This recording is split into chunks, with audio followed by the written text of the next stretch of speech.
The words hung in the air between us like poison, impossible to unhear or forget. You're nothing without me, Isabel. You never were, and you never will be. My boyfriend of 7 years, Cameron Wallace, stood in our living room delivering this verdict with the casual cruelty of someone who genuinely believed it to be true. We'd been arguing about my decision to accept a job offer in Seattle, 3,000 miles from our life in Boston. Cameron had built his architectural career here, had his network and reputation established, and he'd made it abundantly clear that he had no intention of relocating for my little marketing position. That's what he'd called it, my little marketing position, despite it being a director-level role at a prestigious tech company with a salary nearly double what I was currently making. I've sacrificed everything for your career, I said, my voice shaking with anger and hurt. I turned down promotions because you didn't want to move. I work from home so I can manage our household because you're too busy to help. I've made myself smaller for 7 years so you could be bigger. Cameron laughed, actually laughed, as if my anger was amusing rather than justified. Sacrificed? Isabel, you wouldn't even have the opportunities you've had if it weren't for me. I introduced you to people, gave you credibility, made you part of my social circle. Without me, you're just another mediocre marketing person with an average degree from a state school. The contempt in his voice was devastating. This was the man I'd loved for 7 years. The person I'd built my life around, and he genuinely believed I was worthless without his influence and connections. You're going to turn down that Seattle job? Cameron continued, his tone shifting to what he probably thought was reasonable. We'll find you something local, maybe at one of my clients' companies. Something appropriate for your skill level that doesn't disrupt our life here. Something appropriate for my skill level. As if I were a child needing guidance rather than a 32-year-old professional with a master's degree and a decade of experience. That moment crystallized everything I'd been feeling but hadn't wanted to acknowledge for years. Cameron didn't see me as a partner. He saw me as an accessory, something to manage and control, valuable only insofar as I supported his ambitions and didn't inconvenience his plans. I'm taking the job, I said quietly, and I'm moving to Seattle, with or without you. Cameron's expression shifted from condescension to anger. Then you're moving without me, and good luck surviving on your own. You'll be back within 6 months, realizing you need me more than you need some job 3,000 miles away. Maybe, I replied, though I didn't believe it. But I'd rather fail trying to build something of my own than succeed as your supporting character. I moved out that weekend, staying with my friend Natalie while I prepared for the move to Seattle. Cameron didn't try to stop me. He seemed genuinely convinced that I'd fail spectacularly and come crawling back, which only strengthened my resolve. The Seattle job was with Cascade Technologies, a fast-growing company specializing in digital marketing solutions for enterprise clients. I'd be their director of brand strategy, leading a team of 12 and reporting directly to the chief marketing officer. It was a significant step up from my current position, the kind of opportunity that could define a career. But beyond the professional advancement, it represented something more important.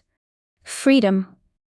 Freedom from Cameron's dismissive attitude, from constantly minimizing my own ambitions, from living in someone's shadow and pretending I preferred the shade. My first day at Cascade Technologies was terrifying and exhilarating in equal measure. The office was sleek and modern, filled with talented people working on innovative projects. My team greeted me warmly, curious about the new director, but clearly reserving judgment until they saw what I could do. "Welcome to Cascade," said Victoria Hayes, the CMO who'd hired me. "I'm glad you decided to take the leap and join us. I think you're going to do great things here." "I hope so," I replied honestly. "This is a big change for me." Victoria smiled knowingly. "Big changes usually are, but sometimes they're exactly what we need to discover what we're actually capable of." Over the next 3 months, I threw myself into work with an intensity I'd never felt before.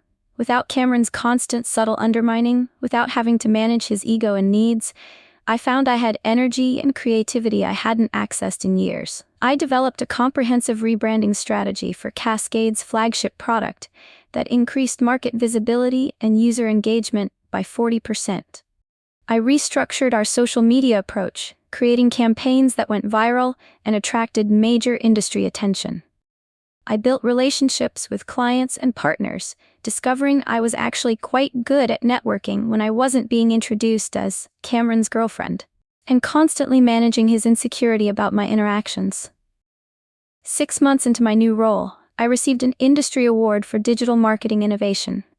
Standing on stage, accepting the recognition, speaking to a room full of professionals who valued my work and expertise, I felt something I hadn't felt in years: pride.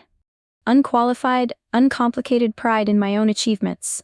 Cameron had texted me twice in those 6 months, once to ask if I'd come to my senses yet, and once to inform me he was dating someone new, a junior architect at his firm who actually appreciates what I do for her career. I'd blocked his number after that second message, not out of hurt, but out of recognition that his opinion of me no longer mattered.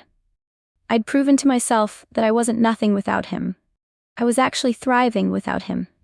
But success came with its own challenges. My team was growing rapidly, from 12 people to 25 within a year, and managing that growth while maintaining quality was demanding. I worked long hours, pushed myself hard, occasionally wondered if I was sacrificing too much for career success. Then I'd remember Cameron's voice saying, "You're nothing without me," and I'd find renewed determination. I wasn't doing this to prove him wrong anymore. I was doing it because I'd discovered I was actually good at this, that I had talents and abilities that flourished when given space and opportunity. 18 months after moving to Seattle, Cascade Technologies was acquired by a major tech corporation for $1.2 billion. As part of the acquisition, key employees received stock options and retention bonuses. My payout was substantial, enough to buy a beautiful condo overlooking Puget Sound and establish real financial security for the first time in my life. The acquiring company wanted to retain the entire marketing team and offered me a promotion to Vice President of Brand Strategy for their entire portfolio of companies. At 34, I'd achieved a level of professional success I'd only dreamed about when I was subordinating my career to Cameron's ego and ambitions. I celebrated with my team, with Natalie, who'd flown out from Boston, with new friends I'd made in Seattle who'd never known me as Cameron's diminished girlfriend. "You did it," Natalie said, raising her glass in a toast. "You proved you're not nothing without him. You're everything without him." "I didn't prove anything to him," I corrected gently. "I proved it to myself. That's what actually mattered." But the universe, it seemed, wasn't done with the story of Isabel and Cameron. 3 weeks after my promotion was announced, I received an email from an unfamiliar address. The subject line read, "Collaboration Opportunity." The email was from Cameron. He'd apparently been following my career trajectory through mutual connections and industry publications. His firm had been hired to design a new corporate campus for my company, and he was reaching out to reconnect and discuss how we might collaborate professionally, given our shared history and mutual understanding. The audacity was breathtaking. The man who'd told me I was nothing without him now wanted to leverage our shared history for professional benefit. I stared at the email for a long time, feeling a mixture of anger, vindication, and something more complicated, pity, maybe, for someone whose ego was so fragile, he couldn't acknowledge his own wrongness without framing it as a strategic networking opportunity. I forwarded the email to Victoria, my boss, with a brief explanation of my history with Cameron, and a recommendation that we work with a different architect on the project to avoid any appearance of impropriety or conflict of interest. Victoria called me 30 minutes later. "I read your email and did some research on Cameron Wallace. His firm's proposal was strong, but there are 3 other architectural firms we're considering. Given your history and the potential complications, I think we should go with one of the alternatives." "Thank you," I said, relieved.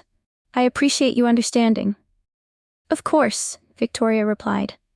"But Isabel, I'm curious. Do you want to respond to him directly? Tell him why you're declining to work together?" I considered it. Part of me wanted to craft a detailed response explaining exactly how wrong he'd been, how well I'd done without him, how his dismissal of my abilities had been projection of his own insecurities. But another part of me recognized that any response would give him what he wanted, my attention, acknowledgement, proof that his opinion still mattered to me. No, I said finally. I don't owe him a response. His email was presumptuous and inappropriate given how things ended. Not responding is response enough. Victoria laughed. I like your thinking. Sometimes silence speaks louder than words. I deleted Cameron's email without replying, but apparently my lack of response prompted him to try again. 2 weeks later, he showed up at Cascade's office, talking his way past security by claiming he had a meeting with me about the corporate campus project. My assistant, bless her, didn't let him into my office, but came to tell me he was in the lobby demanding to see me. I went down to the lobby, not because I wanted to see Cameron, but because I wanted this handled professionally and definitively. He stood near the reception desk, looking older than I remembered, though it had only been 2 years. The confidence that had once been attractive now seemed more like arrogance. His polished appearance more performance than substance. Isabel, he said, his face lighting up as if we were old friends rather than exes who'd ended badly. You look amazing. Success clearly agrees with you. Cameron, what are you doing here? I asked, keeping my voice professional and neutral. You can't just show up at my workplace unannounced. I wanted to talk to you about the campus project, he said. I didn't get a response to my email, and I thought maybe we could discuss it in person.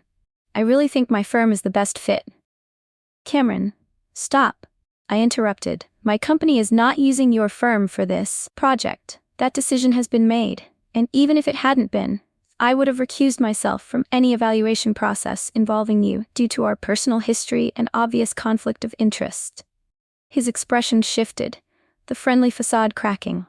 Are you seriously letting what happened between us 2 years ago affect a professional decision? That's incredibly petty, Isabel. What's petty? I replied calmly, is you showing up at my workplace trying to leverage a relationship you ended by telling me I was nothing without you. What's petty is you reaching out only when you think I might be professionally useful to you. Cameron flushed, anger replacing his attempted charm. I gave you everything. I opened doors for you, introduced you to people.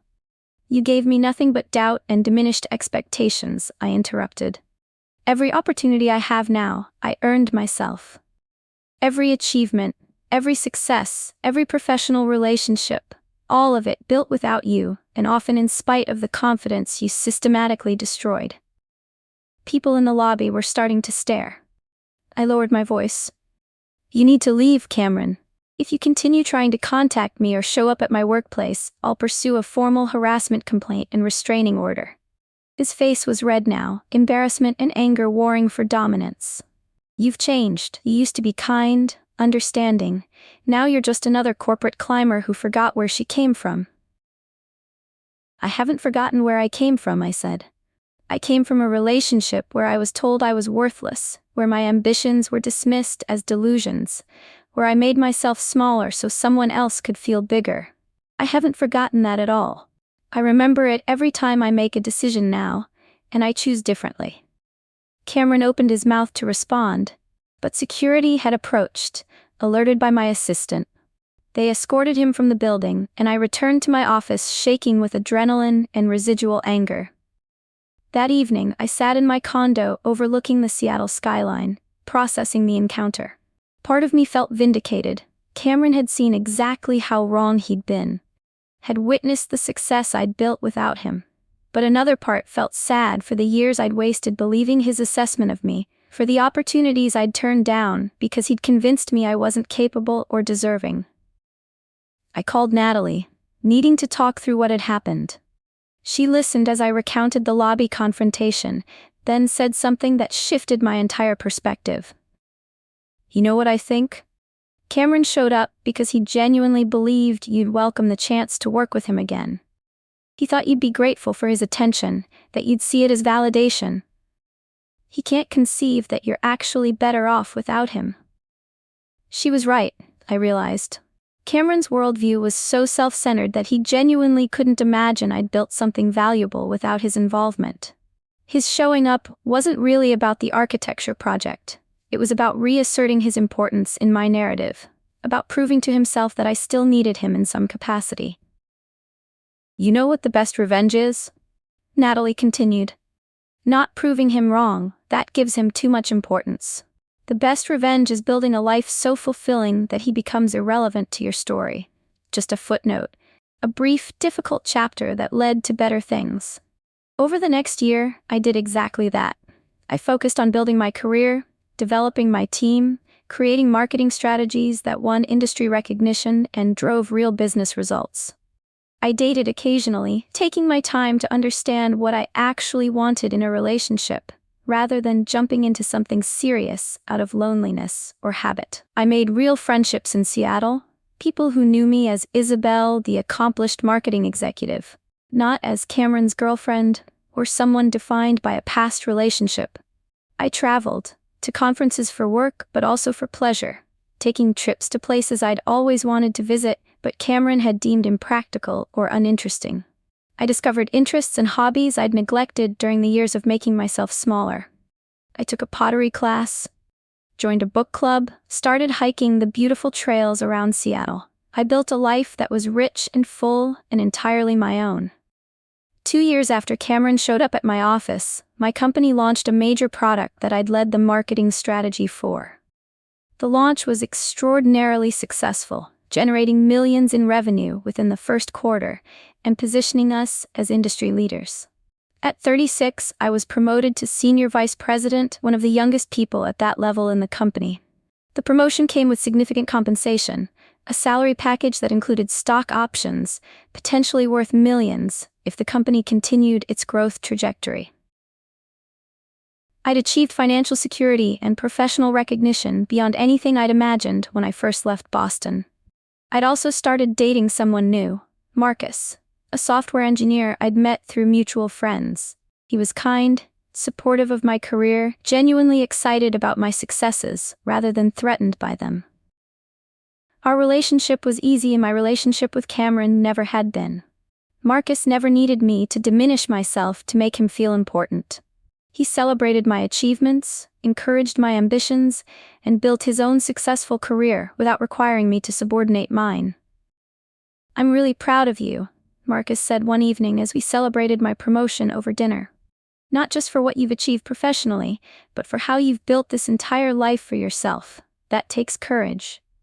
It took leaving someone who convinced me I couldn't do it, I replied honestly. Sometimes the bravest thing you can do is walk away from someone who makes you doubt yourself. Marcus nodded thoughtfully. My ex was like that too. Subtle put-downs, constant criticism disguised as concern, making me feel like I was lucky she tolerated my imperfections. Leaving her was terrifying, but it was also the moment my life actually started. We understood each other, I realized. Both of us had escaped relationships that diminished us and had built healthier, fuller lives in the aftermath.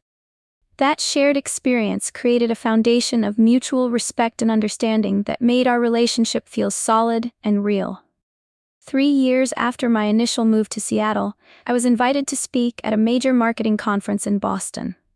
It would be my first time back since leaving, and I felt a strange mixture of anticipation and anxiety about returning. The conference was excellent, my presentation well received, and I spent 2 days networking with industry professionals and sharing insights about brand strategy and digital marketing innovation. On the final evening, there was a networking reception at an upscale hotel overlooking Boston Harbor. I was talking with a group of CMOs from various companies when I felt a tap on my shoulder. I turned to find Cameron standing there, looking uncomfortable but determined. He'd aged noticeably in 3 years. More gray in his hair, lines around his eyes, a weariness that suggested his life hadn't gone as smoothly as he'd planned. "Isabel, can we talk?" he asked. "Just for a few minutes?" I excused myself from the conversation and followed him to a quieter corner of the reception hall. "What do you want, Cameron?" I asked, not unkindly but not warmly either. He took a deep breath. "I wanted to apologize. For everything I said when you were leaving, for showing up at your office, for the way I treated you during our relationship. You were right about all of it, and I've spent the past few years realizing what an ass I was." I waited, letting him continue. "My career stalled," Cameron admitted. "I've been stuck at the same level for 3 years while watching you become this incredibly successful industry leader. And I've realized that what I did to you, diminishing your achievements, making you doubt yourself, I did because I was insecure about my own limitations. He looked at me with what seemed like genuine remorse. You were always more talented than I was, more creative, more capable. And instead of celebrating that or supporting you, I tried to make you smaller so I could feel bigger. That was wrong, and I'm sorry. It was the apology I'd once desperately wanted to hear. But standing there 3 years later, having built a successful career and fulfilling life without him, I realized his apology didn't matter as much as I'd once thought it would. I appreciate you saying that, I replied honestly. It took courage to acknowledge those things. Can you forgive me? Cameron asked. I'm not asking to get back together or even to be friends. I just need to know that you don't hate me, that you understand I was struggling with my own issues and took them out on you. I considered his request carefully. Did I forgive him? The anger that had once burned so hot had cooled over the years, transformed into something more like understanding. Cameron had been cruel because he was insecure, had diminished me because he felt diminished. That didn't excuse his behavior, but it contextualized it in ways that made it less personal. I forgive you, I said finally. Not because you deserve it, or because what you did was okay, but because carrying resentment hurts me more than it hurts you. You were wrong about me, demonstrably wrong, and I've proven that to myself. Your opinion doesn't define my worth. Cameron nodded, looking both relieved and sad. For what it's worth, I'm proud of what you've accomplished. You've built something remarkable. Thank you, I replied. I hope you find your own path to success and happiness, Cameron. Just make sure it's built on genuine confidence rather than diminishing someone else. We parted ways, and I returned to the networking reception feeling oddly peaceful. The closure I'd been seeking wasn't really about Cameron's apology. It was about recognizing that I'd already moved beyond needing his validation or acknowledgement. I'd become everything without him, not to prove him wrong, but because removing his limiting influence had allowed me to discover my actual capabilities. The next morning, I flew back to Seattle, to Marcus and my beautiful condo, and my challenging work and the life I'd built entirely on my own terms. 3 months later, I received a promotion to Chief Marketing Officer. At 37, I was now a C-suite executive at a major tech company, leading a department of over 100 people and shaping brand strategy for products used by millions. The press release announcing my promotion was shared widely across industry publications and social media. Friends from Boston reached out to congratulate me, many mentioning that Cameron had seen the news and apparently told mutual acquaintances he always knew I'd be successful. I laughed when Natalie relayed that particular bit of revisionist history. He told me I was nothing without him. Now he claims he always believed in me. The cognitive dissonance is impressive. People rewrite their own narratives, Natalie replied. It's easier than admitting they were catastrophically wrong and held someone back. But I no longer cared what narrative Cameron told himself. My success wasn't about him, it never had been, despite how it had felt in those early months of leaving. My success was about discovering who I actually was when I wasn't making myself smaller for someone else's comfort. It was about taking risks, embracing opportunities, building genuine skills and relationships rather than relying on someone else's credibility. It was about learning that I was capable of more than I'd imagined when someone wasn't constantly telling me about my limitations. A year after becoming CMO, my company went public. The stock options I'd been accumulating over 5 years became worth approximately $12 million. At 38, I was financially independent, professionally recognized, and personally fulfilled in ways I'd never experienced during my 7 years with Cameron. I used some of the money to establish a mentorship program for young women in marketing, focusing particularly on women who were subordinating their careers to support partners or family obligations. I wanted to create opportunities and encouragement for women who needed someone to tell them they were capable of more than they'd been led to believe. So many women are told they're nothing without someone else, I explained at the program launch. A partner, a mentor, a family member, someone whose approval and support they're taught to see as essential to their worth and success. This program exists to show women that they're capable of extraordinary things when given space, resources, and belief in their own abilities.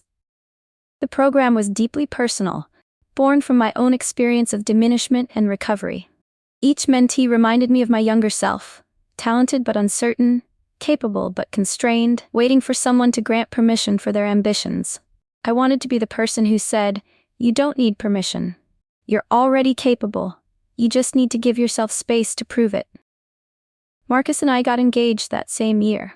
He proposed during a hiking trip, at a scenic overlook where we could see mountains and ocean, the vastness of the landscape, reflecting the expansiveness I finally felt in my own life.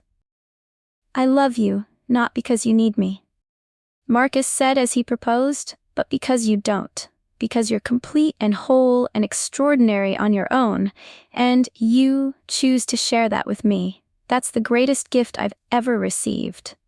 It was exactly what I'd needed to hear, that my independence and strength were valued rather than threatening, that partnership meant two complete people choosing each other rather than one person completing another. We married 6 months later in a small ceremony overlooking Puget Sound. Natalie was my maid of honor. My team from work attended, along with friends from Seattle and a few from Boston who'd remained genuinely supportive through everything. My parents were there, proud of the life I'd built and the person I'd become. "You know," my mother said during the reception, "I never liked Cameron. I always thought he made you smaller somehow, quieter. You've bloomed since leaving him. You're more yourself now than you've been since college." She was right. Leaving Cameron hadn't just allowed me to build a career, it had allowed me to rediscover the person I'd been before I'd started editing myself for someone else's comfort. The confident, ambitious, creative person I'd gradually abandoned in the process of maintaining a relationship with someone threatened by all those qualities. 7 years after leaving Boston, I was keynoting the same marketing conference where I'd once been, just an attendee. Standing on stage addressing thousands of marketing professionals, I told my story, the relationship that had diminished me, the risk of leaving, the years of building a career and life on my own terms. "Someone once told me I was nothing without him," I said to the audience. And for a while I believed it. I'd made myself so small in that relationship, subordinated my ambitions so completely to his, that I'd forgotten I'd ever been anything else. I paused, letting that sink in. But leaving taught me something crucial. We're not defined by what others believe we're capable of. We're defined by what we're willing to try when we finally give ourselves permission to be ambitious, to take risks, to occupy space rather than making ourselves smaller. I shared specific strategies I'd used to rebuild my confidence and career. The mentors I'd sought out, the skills I'd deliberately developed, the opportunities I'd pursued despite fear and uncertainty. But mostly, I talked about the importance of recognizing when a relationship or situation requires you to diminish yourself and having the courage to leave, even when it's terrifying. The person who told me I was nothing without him was wrong, I concluded. But he was wrong because I chose to prove it to myself. Not by being vindictive or seeking revenge, but by building something genuine and valuable when I was finally free to be fully myself. The response was overwhelming. A standing ovation, dozens of people approaching afterward to share their own stories of diminishment and recovery, many tears and much gratitude for speaking truth about experiences that often remain hidden. After my keynote, I was approached by a journalist from a major business publication who wanted to interview me for a profile on women leaders in tech. During the interview, she asked about Cameron and whether I'd maintained any contact with him. "No," I replied honestly. "We spoke briefly at a conference several years ago where he apologized, and that provided some closure. But we have no ongoing relationship. He's not relevant to my life now, except as a learning experience that taught me important lessons about self-worth and the dangers of letting anyone define your limitations." "Does it feel like revenge?" the journalist asked. "Succeeding so dramatically after he told you that you were nothing without him?" I considered the question carefully. It would be revenge if I'd done it for him, to prove him wrong or show him what he'd lost. But I didn't. I built this career and life for myself, to discover what I was actually capable of when I wasn't being constrained by someone else's insecurities. I paused, finding the right words. The success feels good because it's genuine, earned through actual work and skill development. If it were just about proving Cameron wrong, it would feel hollow. But it's about discovering and becoming myself. That feels substantial and real. The article came out 2 months later, a thoughtful profile that discussed my career, my mentorship program, and my philosophy on leadership and self-worth.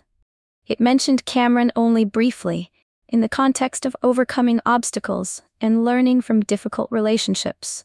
The article was shared widely on social media, generating thousands of comments from people sharing their own stories of being told they were nothing without someone else, a partner, a boss, a family member, and finding the courage to prove otherwise. Several comments mentioned Cameron by name, having identified him through mutual connections and public information. He was variously described as that guy who held back a future CMO, and the architect who couldn't design his way out of his own insecurity. I felt a twinge of discomfort at the public nature of his identification and criticism. Yes, he'd been cruel. Yes, he'd held me back. But I hadn't shared my story to destroy him. I'd shared it to help others recognize similar patterns in their own lives. I posted a follow-up comment on the article, clarifying that my intention was never to publicly shame anyone, but rather to encourage people to recognize when they're being diminished, and to give themselves permission to pursue their full potential. The person who told me I was nothing without him was wrong, I wrote, but he was also struggling with his own insecurities and limitations. I share my story not to punish him, but to help others avoid wasting years of their lives in relationships or situations that require them to be less than they're capable of being.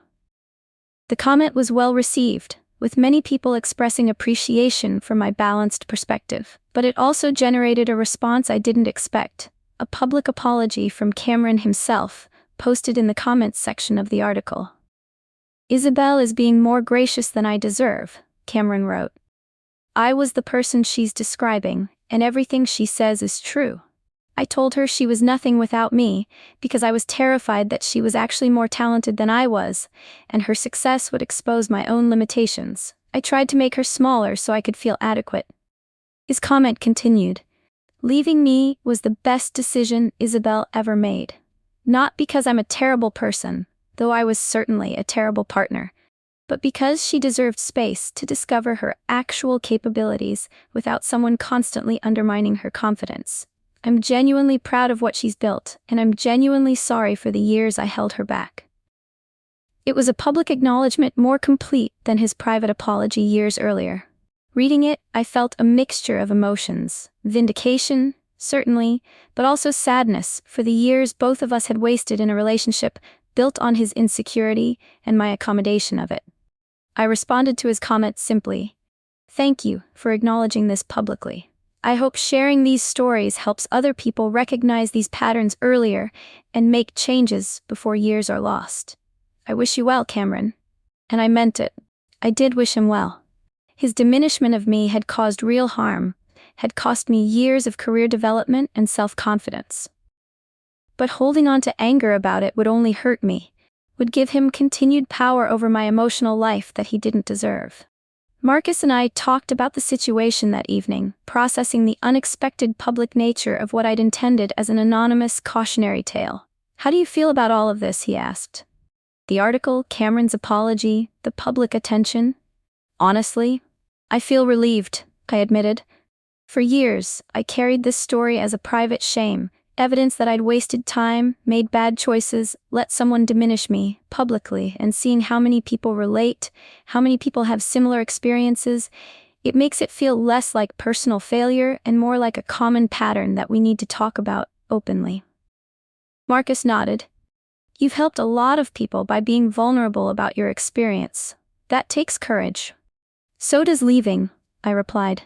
"So does taking the risk of being alone rather than staying with someone who makes you doubt yourself. I want people to know that leaving is possible, that you can rebuild, that there's life after relationships that diminish you." 9 years after leaving Boston, my company was valued at over $5 billion. My stock options and equity had made me genuinely wealthy, the kind of wealth that meant never worrying about money again. the ability to fund projects and causes I cared about without constraint. I used that wealth deliberately and thoughtfully. The mentorship program expanded to serve hundreds of women annually. I established scholarships for women pursuing careers in marketing and technology. I funded research on workplace dynamics and the systemic factors that lead women to subordinate their careers and ambitions. But beyond the financial success and professional recognition, what mattered most was the life I'd built. Authentic, fulfilling, entirely my own. Marcus and I had created a genuine partnership based on mutual respect and support. My friendships were deep and meaningful, with people who knew and valued the real me. My work was challenging and rewarding, using skills I developed through deliberate effort rather than relying on someone else's credibility. I'd become everything without Cameron, not to prove him wrong, though I had proven him wrong, but because removing his limiting influence had allowed me to discover and develop my actual capabilities. The person who'd once believed she was nothing without him had discovered she was actually extraordinary without him. And that discovery, that transformation, that journey from diminishment to fullness, that was the real success, more valuable than any title or salary or recognition. He said I was nothing without him. I became everything without him. Not because of him, not in spite of him, but because I finally gave myself permission to be fully, completely, unapologetically myself. And that, I'd learned, was more than enough. It was everything.